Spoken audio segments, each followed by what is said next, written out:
where the mind is without fear and the head is held high, where knowledge is free.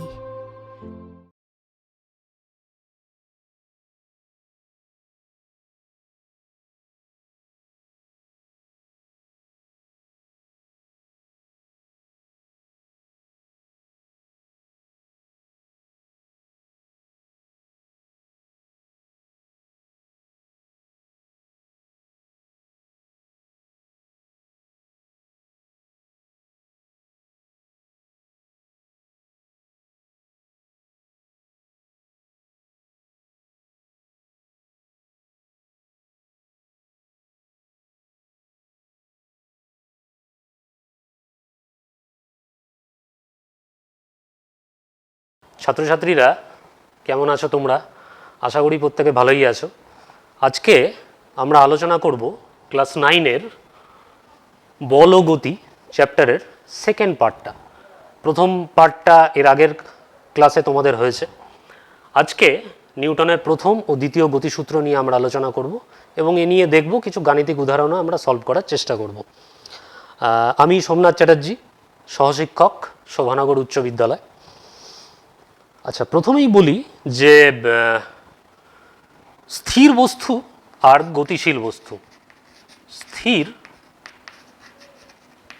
বস্তু আর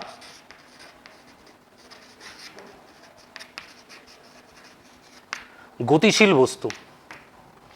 স্থির বস্তু মানে যে বস্তুটা থেমে আছে, যেমন এই বোর্ড থেমে আছে। গতিশীল বস্তু যেমন পৃথিবী সূর্যের চারিদিকে ঘুরেই যাচ্ছে, কোনো ক্লান্তি নেই, কোনো বিরাম নেই, কোনো বিশ্রাম নেই। আদি অনন্তকাল ধরে পৃথিবী ঘুরেই যাচ্ছে এবং আরও যেগুলো গ্রহ উপগ্রহ রয়েছে তারা কিন্তু কন্টিনিউয়াসলি ঘুরে যাচ্ছে। এছাড়াও রাস্তায় দাঁড়ালে আমরা দেখতে পারি বাস, ট্রাক, বিভিন্ন ছোট ছোট গাড়ি, তারাও ঘুরে যাচ্ছে, এই চলছে, অর্থাৎ তাদেরকে আমরা গতিশীল বস্তু বলতে পারি। তো নিউটন এই স্থির আর গতিশীল বস্তুকে নিয়ে তিনি ভাবলেন। ভেবে তিনি তিনটে গতিসূত্র দিলেন, তাদেরকে আমরা বলি নিউটনস লজ অফ মোশন। নিউটনের আরও বিভিন্ন সূত্র রয়েছে বিভিন্ন ক্ষেত্রে, কিন্তু লজ অফ মোশনে তিনি তিনটে সূত্র দিলেন, তিনটে ল। প্রথম, দ্বিতীয়, তৃতীয় গতিসূত্র বলে আমরা তাদেরকে অভিহিত করি। তো আজকে প্রথম দুটো নিয়ে আমি আলোচনা করছি। আচ্ছা, এই বোর্ডটা যে এখানে স্থির আছে, যদি আমরা একে কোনো ডিস্টার্ব না করি বা বাইরে থেকে কোনো বল প্রয়োগ না করি, তাহলে এটা কিন্তু এই জায়গাতে স্থিরই থেকে যাবে, অর্থাৎ স্থির বস্তু নিজের জায়গাতে স্থিরই থেকে যাবে। গতিশীল বস্তু যেমন আমি বলেছি, পৃথিবী ঘুরে যাচ্ছে সূর্যের চারিদিকে, তাকেও যদি ডিস্টার্ব না করা হয় বাইরের থেকে, সে কিন্তু ঘুরতেই থাকবে, আদি অনন্তকাল ধরে যেমন চলছে সে ঘুরছে।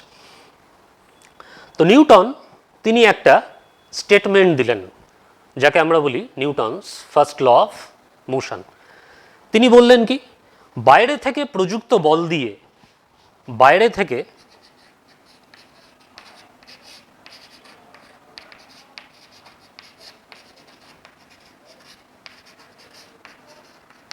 প্রযুক্ত বল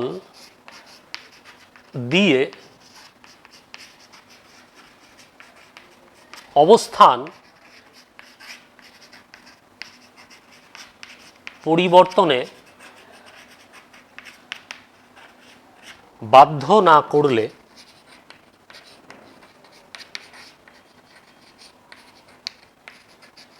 স্থির বস্তু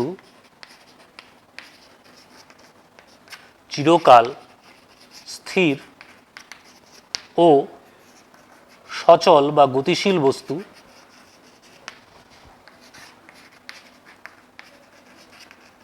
চিরকাল সমবেগে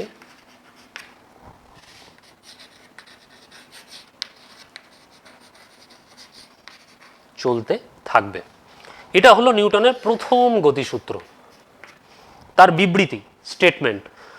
যদি পরীক্ষাতে আসে নিউটনের প্রথম গতিসূত্রটি বিবৃত করো, তখন কিন্তু আমাদের এটা লিখতে হবে সূত্র। তাহলে কিছু কিছু বইতে সমবেগে সরল রেখা বরাবর চলতে থাকবে এই কথাটা আছে, সমবেগে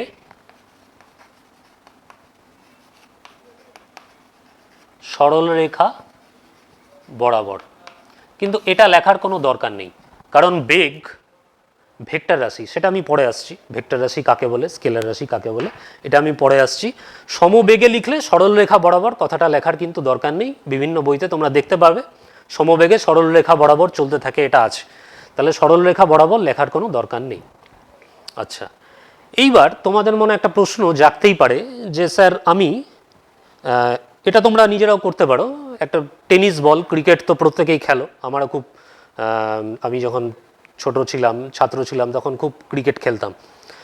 তো সেই টেনিস বলটা নিয়ে একটা শান বাঁধানো মেঝে বা মার্বেলের মেঝে, আর মাঠের মধ্যে বলটাকে ঘুরিয়ে দাও, তো দেখতে পাবে যে কিছু দূর গিয়ে বলটা থেমে গেল। মার্বেলের মেঝেতে বেশ কিছুটা দূরত্ব গেল বা বেশ কিছু দূর গেল, কিন্তু মাঠের মধ্যে অল্প কিছু দূর, তার তুলনায় অল্প কিছু দূর গিয়ে সেটা থেমে গেল। তখন তুমি বলতে পারো স্যার আপনি যে বললেন যে সচল বস্তু চিরকাল সমবেগে চলতে থাকবে, তাহলে বলটা কেন থেমে গেল? এখন এখানে আমরা দেখতে পাচ্ছি না, হয়তো চোখে দেখতে পাচ্ছি না, বা তোমরাও চোখে দেখতে পাচ্ছ না, বলের গতির বিরুদ্ধে কিন্তু একটা বল কাজ করছে। সেই বলটার নাম হচ্ছে কি? সেই বলটার নাম হচ্ছে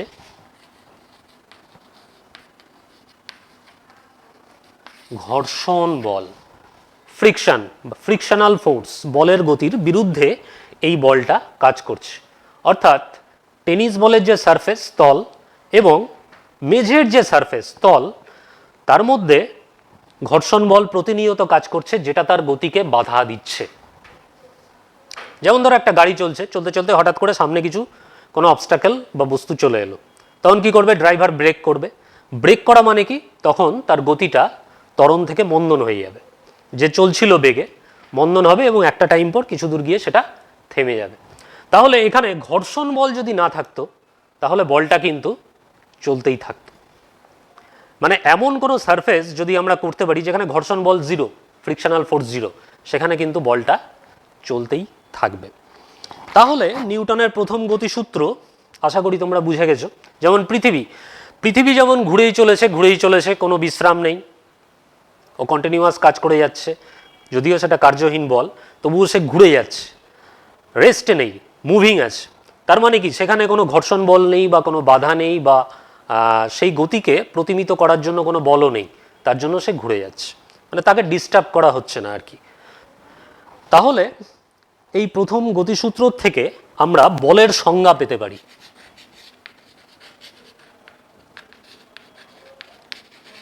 ডেফিনেশন অফ ফোর্স,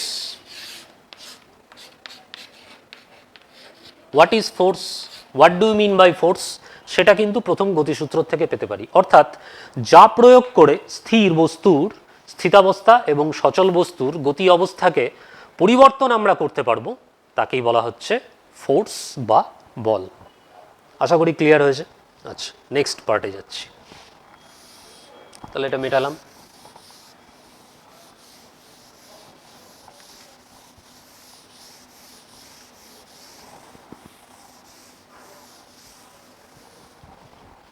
এখন ফোর্স বা বল বাংলাতে, ফোর্সের ডেফিনেশন আমরা প্রথম গতিসূত্র থেকে পেয়েছি। এবার এটা একটা রাশি। রাশি কাকে বলে? যাকে মেজারমেন্ট করা যায় বা পরিমাপ করা যায়। যেমন এই চকটাই, চকের কি কি আমরা মেজার করতে পারবো বা পরিমাপ করতে পারবো? এটা দৈর্ঘ্য বা লেন্থকে পরিমাপ করতে পারবো। স্কেল একটা নেব, নিয়ে এটার দৈর্ঘ্যকে পরিমাপ করব। তাহলে দৈর্ঘ্যটা একটা রাশি।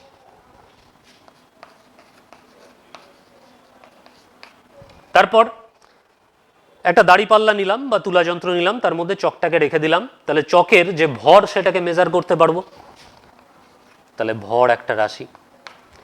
এবার একটা স্প্রিং তুলা যন্ত্র নিলাম, স্প্রিং তুলা যন্ত্র দিয়ে চকটাকে ঝুলিয়ে দিলাম, তাহলে তার ওজনটা পরিমাপ করতে পারবো, তাহলে ওজন একটা রাশি। সেরকম ফোর্সও কিন্তু একটা রাশি। এবার প্রকৃতিতে যে ধরনের রাশি আমরা দেখতে পাই সেগুলো দু প্রকার, টু টাইপস। যদিও এটা ক্লাস 10-এ রয়েছে, তবুও কিছুটা ইন্ট্রোডাকশন আমি করে দিচ্ছি। দ্যাট ইজ স্কেলার রাশি, অর্থাৎ যার শুধুমাত্র মান আছে কিন্তু কোনো দিক নেই, নো ডাইরেকশন অনলি ম্যাগনিটিউড, তাকে বলা হয় স্কেলার রাশি। নেক্সট ভেক্টর রাশি, যার মানও আছে দিকও আছে। তাহলে বল কার দলে পড়বে, স্কেলারের দলে পড়বে না ভেক্টরের দলে পড়বে? বলের অবশ্যই একটা দিক আছে। কোন দিকে? ধরো এখানে এই ডাস্টারটা রয়েছে, তাহলে আমি একে বল প্রয়োগ করব কোন দিকে? এদিকে ঠেললাম, তাহলে এদিকে গেল। তার মানে আমি বলের ডাইরেকশন অফ ফোর্স হচ্ছে এই দিকে, তাহলে এদিকে গেল। তাহলে বলের মানও আছে দিকও আছে, তাহলে ফোর্সটা অবশ্যই পড়বে কার দলে? ফোর্সটা অবশ্যই ভেক্টর রাশি। তাহলে এর মানও আছে দিকও আছে। যেমন মেঝের উপর একটা বাক্স ধরো পড়ে আছে, তাহলে বাক্সের উপর এদিকে এফ ফোর্স আমি অ্যাপ্লাই করলাম, তাহলে বাক্সটা ওদিকে যাবে। তাহলে এটা ভেক্টর রাশি, কারণ এর মানও আছে দিকও আছে। এবার বলের একক কি? একক তোমরা শিখেছো এসআই পদ্ধতিতে, এর একক হচ্ছে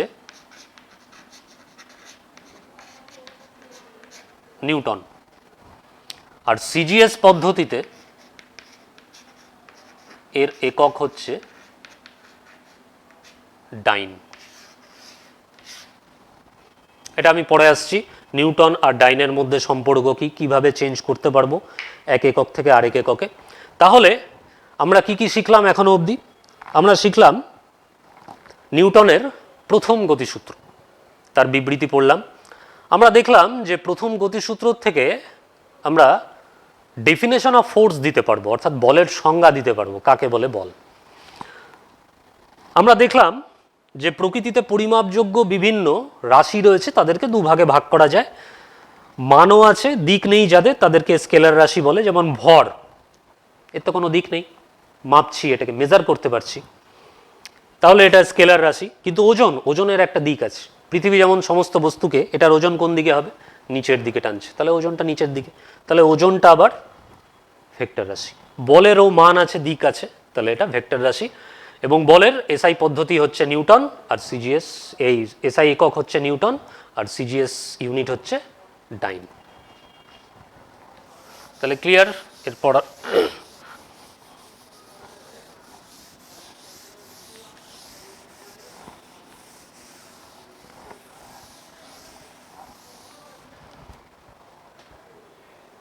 এবার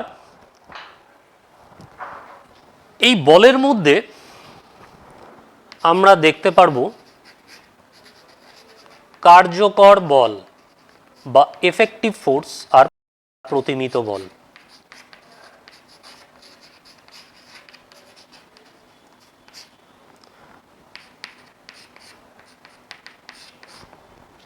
ধরো এইখানে একটা বাক্স রয়েছে, তাহলে তুমি এইখানে দাঁড়িয়ে বাক্সটাকে ঠেলছো, তাহলে বাক্সটা ওদিকে যাবে। বল প্রয়োগ করছো, বাক্সটা ওদিকে যাবে। তাহলে এই বলটাকে আমরা বলবো কার্যকর বল। এটা কিছু কার্য করলো, বাক্সটাকে ঠেলতে পারলে তুমি। কিন্তু অপোজিট দিকে দাঁড়িয়ে তোমার বন্ধু আবার এই দিকে একই ফোর্সে, তুমি যে ফোর্সে এটাকে ঠেলছো ও একই ফোর্সে, ধরে নাও তুমি 5 নিউটন বল অ্যাপ্লাই করেছো, 5 নিউটন, তোমার বন্ধুও 5 নিউটন ফোর্স অ্যাপ্লাই করেছে। তাহলে কি এটা নিজের জায়গার থেকে সরবে?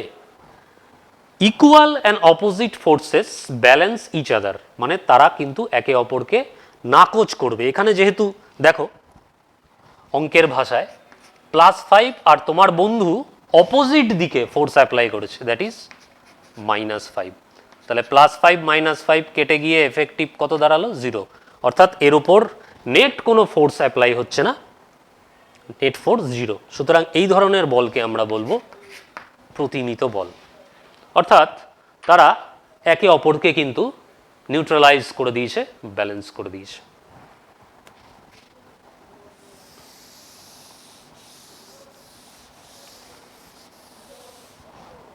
ছোট থেকে আমরা মা বাবার কাছে নামতা খুব সুন্দর পড়েছি, 1, 2, 3 ঘরের বিভিন্ন নামতা, রঙিন রঙিন বই ছিল।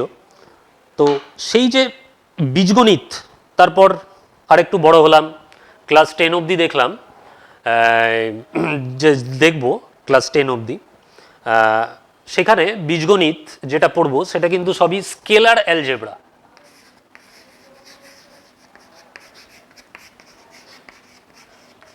অর্থাৎ স্কেলার অ্যালজেব্রা মানে ধরে নাও 5 যোগ 2 7, খুব সুন্দর, এগুলো আমরা জানি।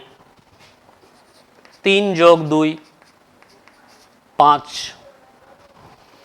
কিন্তু যদি এরকম হয় যে, আবার ওই বাক্সের উদাহরণটাই আনি,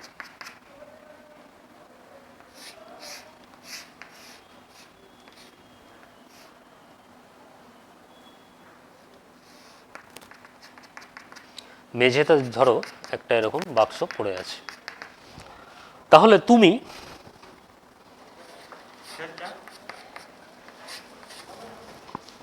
এটাকে এই দিকে টানছো, আর তোমার বন্ধু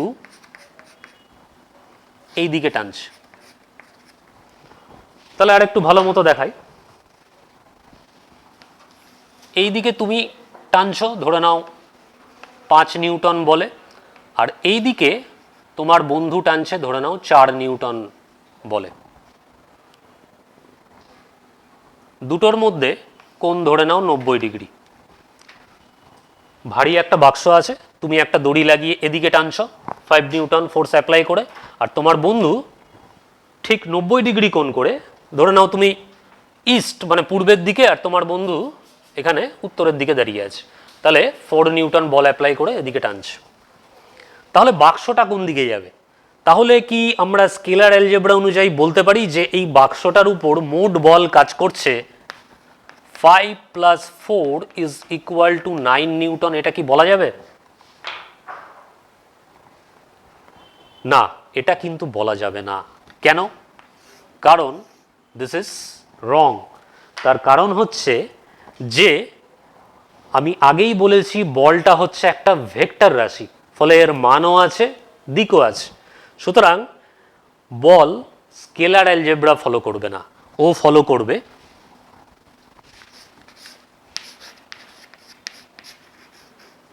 ভেক্টর অ্যালজেব্রা।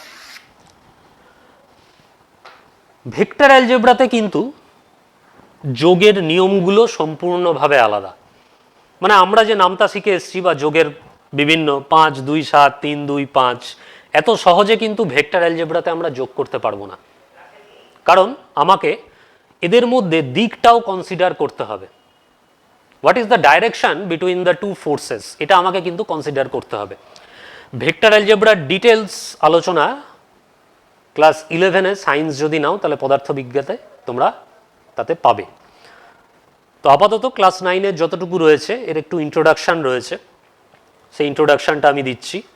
তাহলে ভেক্টর অ্যালজেব্রার কিছু সূত্র রয়েছে যে কিভাবে তাহলে আমরা এটাকে যোগ করতে পারবো, সেটা তাহলে এবার দেখাই।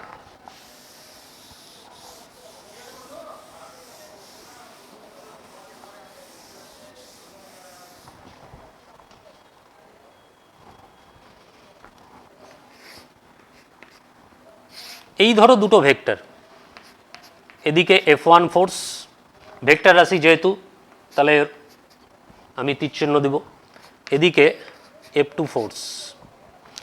তাহলে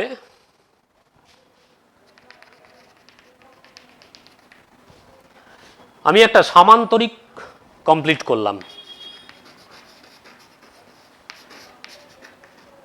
প্যারালেলোগ্রাম।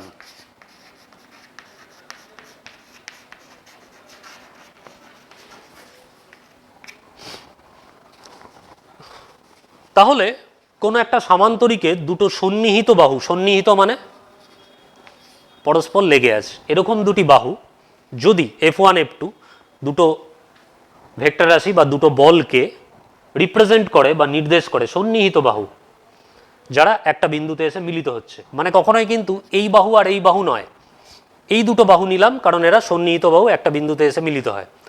তাহলে এদের লব্ধি বা রেজাল্ট্যান্ট বা যোগফলটা কোনটা হবে? এদের মধ্য দিয়ে যে কর্ণটা যাবে সেটা হচ্ছে এদের লব্ধি। তাহলে এইটা হলো এদের রেজাল্ট্যান্ট, এটাকে আমি আর দিয়ে লিখলাম। তাহলে ভেক্টর যোগের অনুযায়ী R is equal to F1 plus F2। ঠিক আছে? তাহলে তুমি এদিকে 4 নিউটন দিয়েছিলে, তোমার বন্ধু এদিকে 5 নিউটন দিয়েছিল, মধ্যেখানে অ্যাঙ্গেল ছিল 90 ডিগ্রি। তাহলে এদের যোগফল বা লব্ধি, লব্ধি মানে রেজাল্ট্যান্ট, রেজাল্ট্যান্ট বা যোগফল কোন দিকে এটা যাবে সে দিকটা হবে এদের মাঝামাঝি কোনো একটা দিক। বাক্সটা এদিকে মুভ করবে। তাহলে এটা হলো ভেক্টর যোগের, এটাকে বলা হয় সামান্তরিক সূত্র।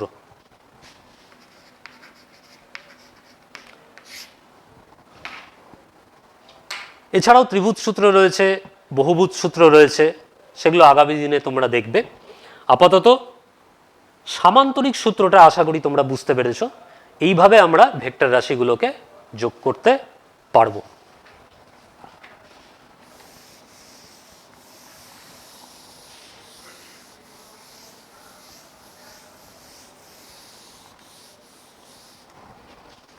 যোগের কথা যখন এসছে তখন বিয়োগ আসবে না এটা হতে পারে না।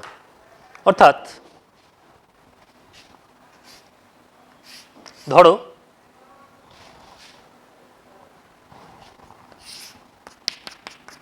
তুমি একটা বাক্সকে এদিকে টেনে নিয়ে যাচ্ছ, তাহলে ফোর্স অ্যাপ্লাই করেছো কোন দিকে? এদিকে। কিন্তু বাক্সটা যাবে কোন দিকে? বাক্সটা যাবে এই বরাবর। তাহলে এখানেও তোমার মনে একটা প্রশ্ন জাগতে পারে যে স্যার আমি দড়িটা ধরে তো এই দিকে টানছি কিন্তু বাক্সটা যাচ্ছে এই বরাবর, তাহলে এই ক্ষেত্রে কি? এক্ষেত্রে এই ফোর্সটাকে দুটো উপাংশে ভেঙে নেওয়া হয়েছে। অর্থাৎ এদিকে যদি ফোর্স অ্যাপ্লাইড হয়, এই দিকে একটা উপাংশ আর এই দিকে একটা উপাংশ, এই উপাংশটাকে বলা হয়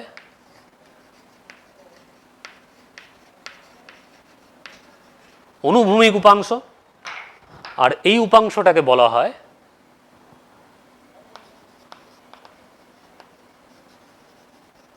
উল্লম্ব উপাংশ। ইংরেজিতে লিখলে that is horizontal component and that is vertical component. তাহলে বাক্সটা যে এদিকে যাচ্ছে, this is due to this horizontal component, অর্থাৎ এর অনুভূমিক উপাংশের জন্য এদিকে যাচ্ছে।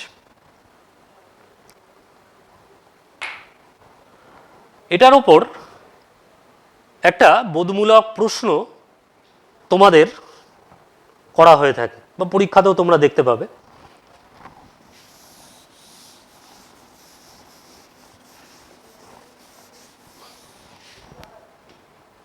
সেটা হলো যে রোলার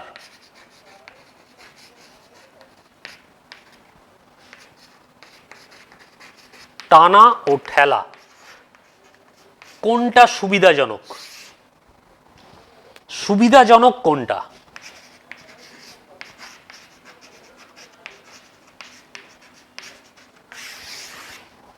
দেখবে ক্রিকেট মাঠে ওই পিচকে প্লেন করার জন্য একটা এই রকম বস্তু থাকে, ভারী লোহার একটা সিলিন্ড্রিক্যাল টাইপ, এটাকে বলা হয় রোলার। এই রোলার দিয়ে ক্রিকেট পিচের মাটিটাকে প্লেন করা হয়। তাহলে এটাকে টানা মানে এই তোমার পুশ আর পুল, পুল হচ্ছে ঠেলা আর টানা হচ্ছে পুশ। তাহলে পুশ আর পুল এদের মধ্যে কোনটা সুবিধাজনক? পুশ হচ্ছে ঠেলা আর পুল হচ্ছে টানা। এবার ভেক্টরের উপাংশগুলোকে আমি দেখি। ধরো এইটা হচ্ছে তোমার রোলার, সাপোজ গোল আকারে দিলাম। তাহলে তুমি এইখানে দাঁড়িয়ে এদিকে বল প্রয়োগ করছো, অ্যাপ্লাইড ফোর্সের দিকে। তাহলে এটা তুমি কি করছো, এটাকে ঠেলছো। তাহলে এটাকে যদি ঠেলো তাহলে দুটো উপাংশে এই ফোর্সটাকে আমরা ভাগ করতে পারি। একটা হলো এদিকে হরাইজন্টাল, এটাকে আমরা লিখতে পারি এফ এইচ, আর একটা নিচের দিকে এটাকে আমরা বলতে পারি এফ ভি, ভার্টিক্যাল। আবার যদি আমরা এটাকে টানি তখন কি হবে,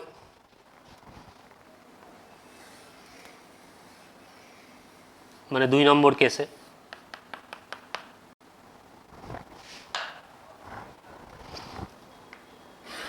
এটাকে এই দিকে। এবার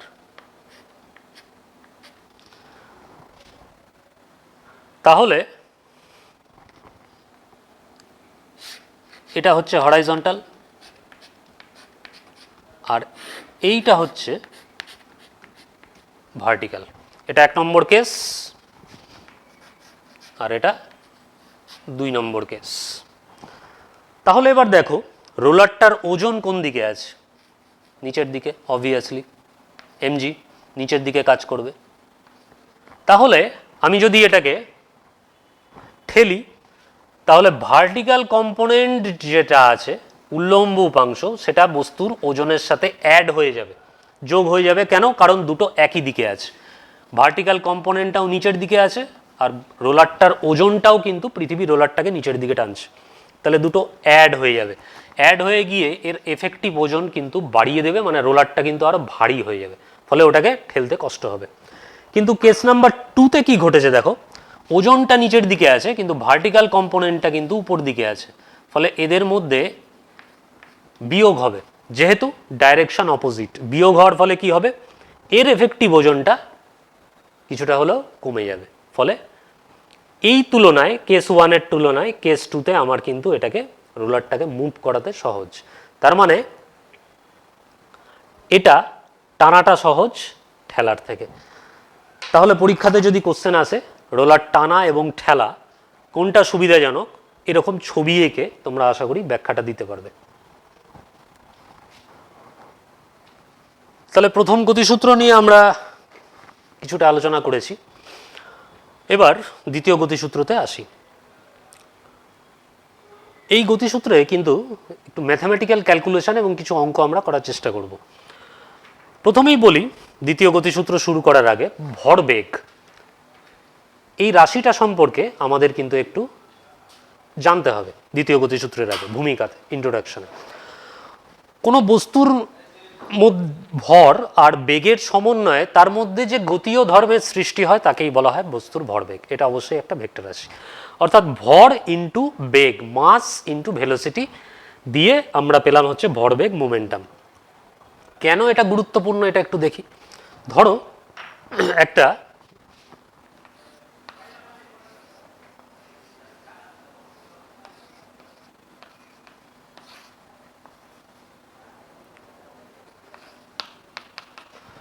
ভারী মাল বোঝাই একটা ট্রাক রয়েছে,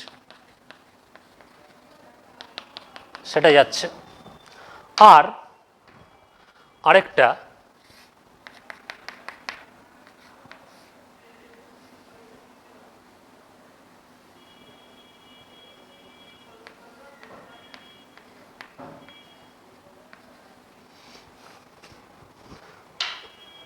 মারুতি গাড়ি,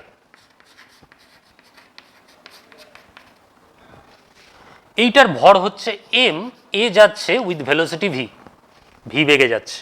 এইটার ভর এটা 4 গুণ, কিন্তু বেগ কম, v/2, এর অর্ধেক বেগে যাচ্ছে। তাহলে প্রশ্ন হলো যে কোনটাকে থামাতে আমার বেশি বল প্রয়োগ করতে হবে। তোমাদের মনে প্রশ্ন জাগতেই পারে বা এরকম থাকতেই পারে যে স্যার মারুতিটা তো উইথ ভেলোসিটি ভি যাচ্ছে, কিন্তু ট্রাকটা উইথ ভেলোসিটি v/2 যাচ্ছে, তাহলে স্যার মারুতির যেহেতু বেগ বেশি বেশি স্পিডে যাচ্ছেও, তাহলে তাকে থামাতে বোধহয় বেশি বল প্রয়োগ করতে হবে। কিন্তু এক্ষেত্রে আমাকে ভরবেগটা দেখতে হবে কার বেশি। ট্রাকের ভরবেগ কত?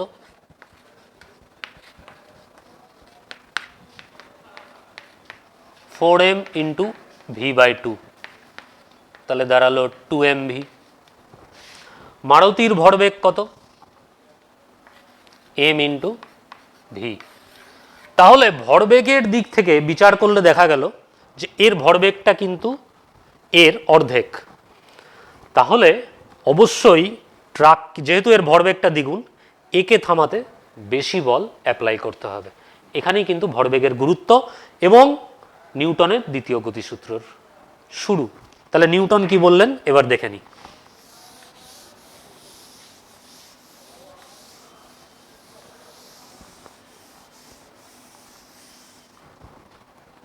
নিউটন বললেন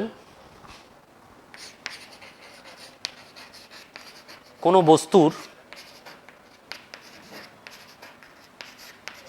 ভরবেগের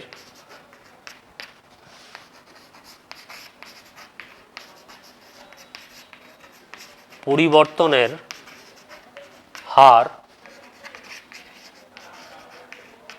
উহার ওপর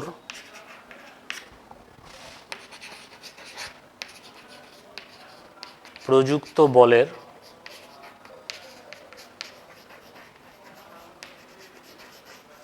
সমানুপাতিক এবং বল যেদিকে প্রযুক্ত হয়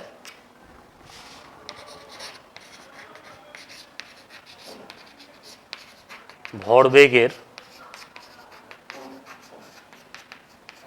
পরিবর্তনও সেদিকে ঘটে। ধরা যাক এইটাকে একটু মিটাই। কোনো একটি বস্তুর ভর এম, সেটা প্রাথমিক বেগ বা ইউ বেগে যাচ্ছিল।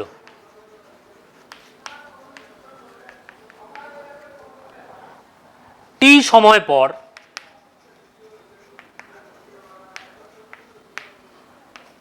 পি বল প্রযুক্ত হওয়ায়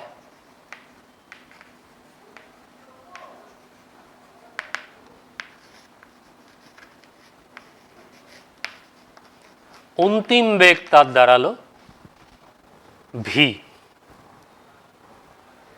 অর্থাৎ পি বল প্রযুক্ত হয় টি সময় পর, তার অন্তিম বেগ দাঁড়ালো ভি। তাহলে এটা আশা করি লেখা হয়ে গেছে, সুতরাং এটাকে মিটিয়ে দিচ্ছি।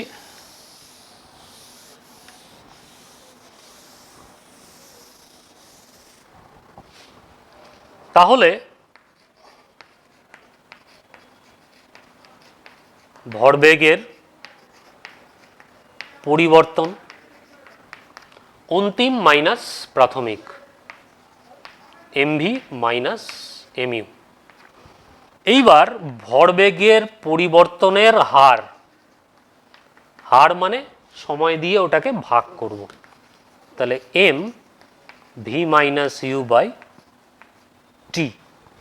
এবার বিগত ক্লাসে তোমরা নিশ্চয়ই জেনেছো যে বেগের পরিবর্তন বাই সময়, বেগের পরিবর্তনের হারকে আমরা বলে থাকি ত্বরণ।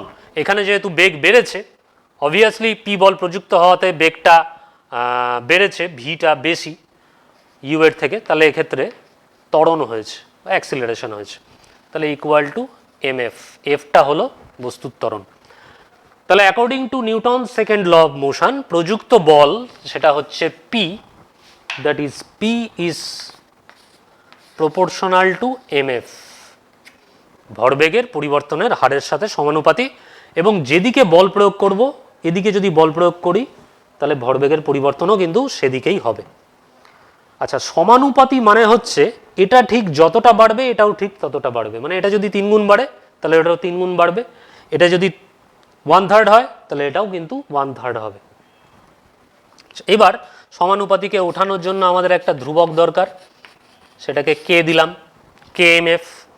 এবার ইউনিট ফোর্সের কনসেপ্টে আসি, অর্থাৎ ইফ যদি m equal to 1, f equal to 1 আর পি ইকুয়াল টু 1 হয়, তাহলে এখান থেকে পেতে পারি কনস্ট্যান্টের মানটাও 1। অর্থাৎ একক বল যদি একক ভরের কোনো বস্তুর ওপর ক্রিয়া করে একক ত্বরণ সৃষ্টি করতে পারে, সবই ইউনিট অর্থাৎ একক, তখন কিন্তু এই কনস্ট্যান্টের ভ্যালুটাও হয়ে যাবে একক। সেক্ষেত্রে আমার ইকুয়েশনটা দাঁড়ালো P is equal to M F. অনেকে এটাকে অনেক বইতে তোমরা দেখতে পারবে F equal to M A, force equal to mass into acceleration, বা P equal to M F, অনেক বইতে F equal to M A এটাও দেওয়া রয়েছে। তাহলে এটা হলো নিউটনের গতিসূত্রের ম্যাথমেটিক্যাল রূপ, ম্যাথমেটিক্যাল ফর্মুলা। আচ্ছা, তাহলে বলের সংজ্ঞা আমরা পেয়েছিলাম কোথার থেকে? নিউটনের প্রথম সূত্র থেকে। এবার বলের মেজারমেন্ট করব, মানে বলটাকে মাপবো, সেটা কোথার থেকে মাপবো? নিউটনের দ্বিতীয় গতিসূত্র থেকে। আচ্ছা, এইবার আসি নিউটন আর ডাইন যেটা আমি বলেছিলাম তার ডেফিনেশনে। কাকে বলবো নিউটন?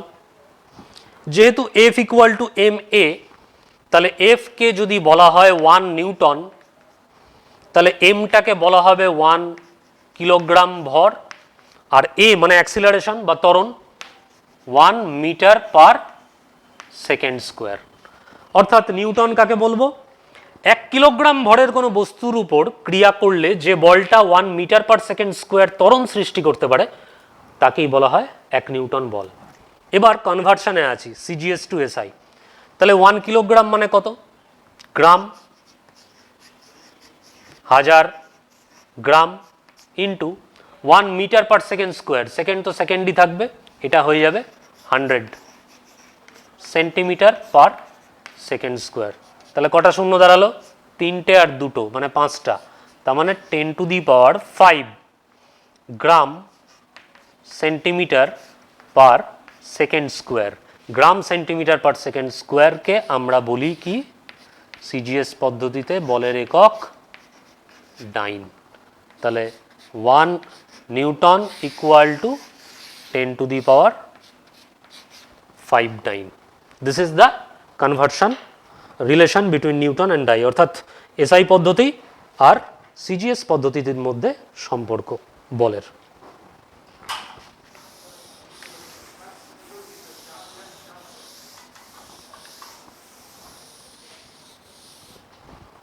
নেক্সট, ভর বস্তুর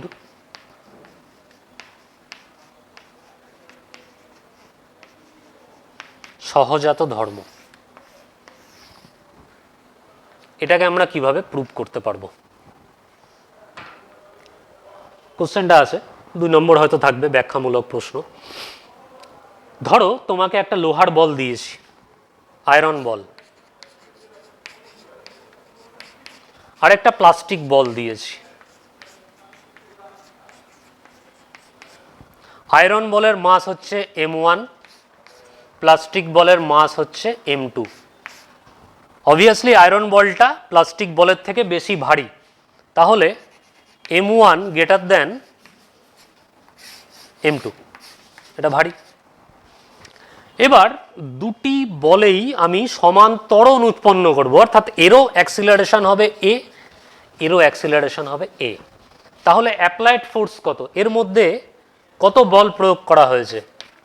F1 ইকুয়াল টু m1 এ, আর এখানে কত বল প্রয়োগ করা হয়েছে? F2 ইকুয়াল টু m2 এ।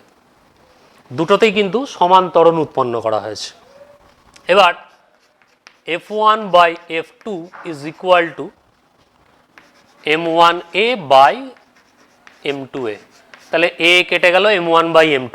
এবার যেহেতু m1 গ্রেটার দেন m2, তাহলে কি হবে? লোহার বলটা যেহেতু ভর বেশি, একই ত্বরণ সৃষ্টি হয়েছে, তাহলে অবভিয়াসলি এখান থেকে আমরা বলতে পারবো F1 is greater than F2। অর্থাৎ যার ভর বেশি একই ত্বরণ উৎপন্ন করা সত্ত্বেও তাতে কিন্তু বেশি পরিমাণে বল অ্যাপ্লাই করতে হচ্ছে বা বেশি পরিমাণে বল তাতে প্রয়োগ করতে হচ্ছে। তার জন্য আমরা বলতে পারি যে ভর বস্তুর সহজাত ধর্ম। এখান থেকেও তোমরা দেখতে পারো যে তুমি একটা ধরো সাইকেল চালাচ্ছ আর পেছনে তোমার ভারী ব্যাগ রয়েছে কেরিয়ারের মধ্যে, তাহলে সাইকেলটা চলতে চলতে হঠাৎ করে যদি ব্যাগটা পড়ে যায় তখন কি হবে? সাইকেলের কিন্তু ভরটা কমে যাবে। ভরটা যেহেতু কমে গেল কারণ ব্যাগটা নিচে পড়ে গেছে, তাহলে ভরটা কমে গেলে কি হবে? সাইকেলের কিন্তু বেগটা বেড়ে যাবে, কারণ ভরবেগের কনসেপ্ট। প্রথমে সাইকেলটার ভর বেশি ছিল, বেগটা হয়তো কিছুটা কম ছিল, তারপর ভরটা যেহেতু কমে গেল তাহলে সেটাকে অ্যাডজাস্ট করার জন্য আবার বেগটা কিন্তু বেড়ে যাবে। এখান থেকেই আসে আবার রৈখিক ভরবেগের সংরক্ষণ সূত্র, সেটা আমরা নেক্সট ক্লাসে আলোচনা করব। আচ্ছা, তাহলে F equal to M A হয়েছে। এবার কিছু অঙ্ক করা যাক।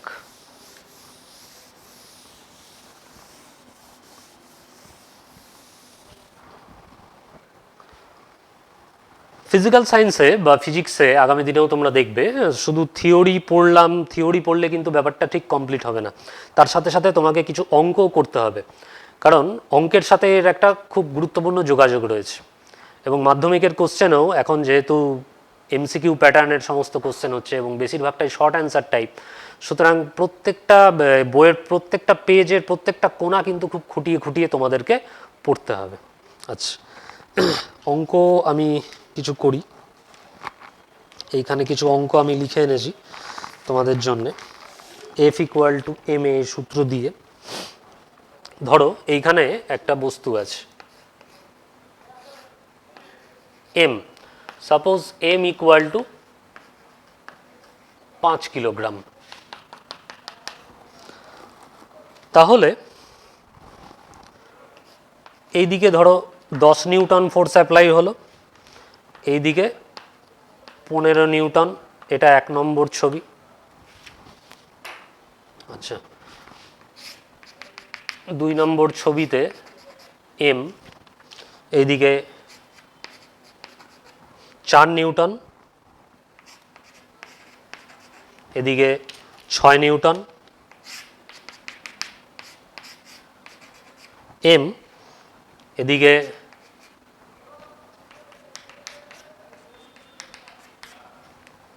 30 নিউটন, এদিকে 50 নিউটন, আর 4 নম্বর কেসে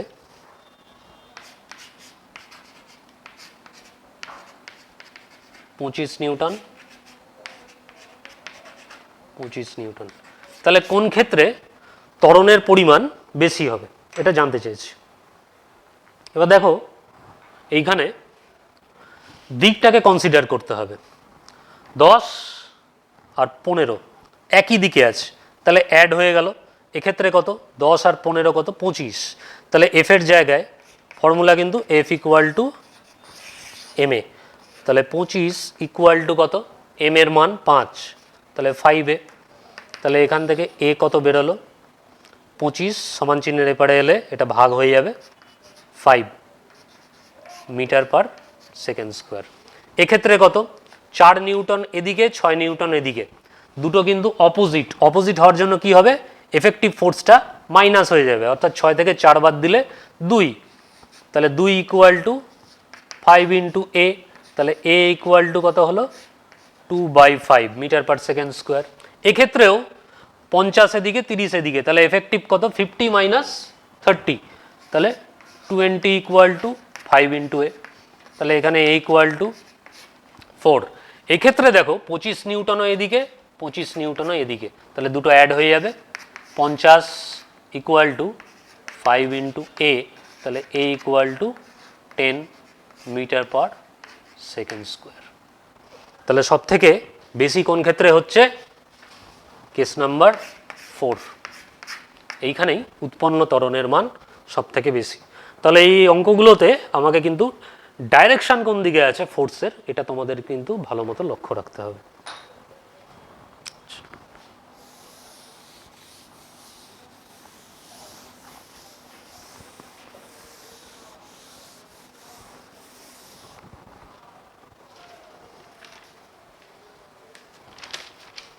নেক্সট আরেকটা করি।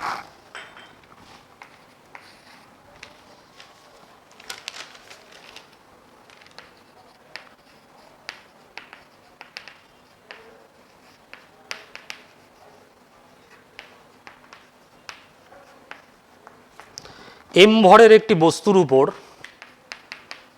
এফ বল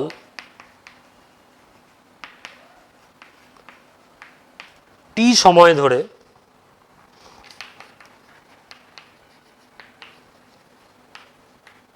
ক্রিয়া করে বস্তুটি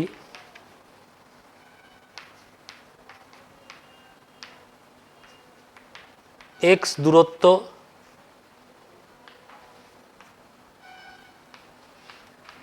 অতিক্রম করে ও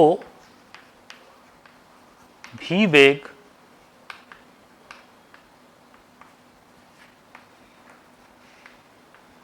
অর্জন করে। দেখাও v equal to root over 2fx by m. এক্ষেত্রে আমরা দেখতে পারি বলেছে যে এম ভরের একটি বস্তুর উপর এফ বল টি সময় ধরে ক্রিয়া করেছে, ফলে বস্তুটা এক্স দূরত্ব গেছে আর ভি বেগ অর্জন করে। তাহলে এখানে তিনটে সূত্র আগের ক্লাসে আমরা পড়েছি মেকানিক্সের। S equal to ut plus minus half f t square, v square equal to u square plus minus 2fs by x, আর v equal to u plus minus f t. তাহলে এখানে কোন সূত্রটা কাজে লাগাবো? এফ বল ক্রিয়া করেছে টি সময় ধরে, তাহলে ধরে নিই বস্তুর ত্বরণ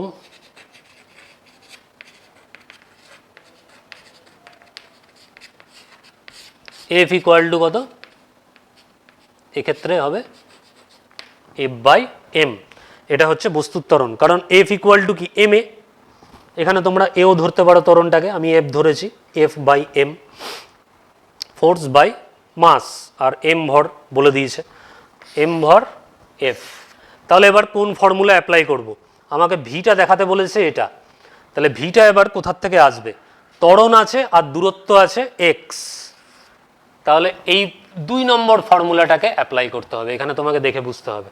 তাহলে ধরে নিয়েছি প্রাথমিক বেগ 0, তাহলে ইউটা 0, তাহলে v square equal to 2 f এর জায়গায় বসিয়ে দিলাম f by m into x.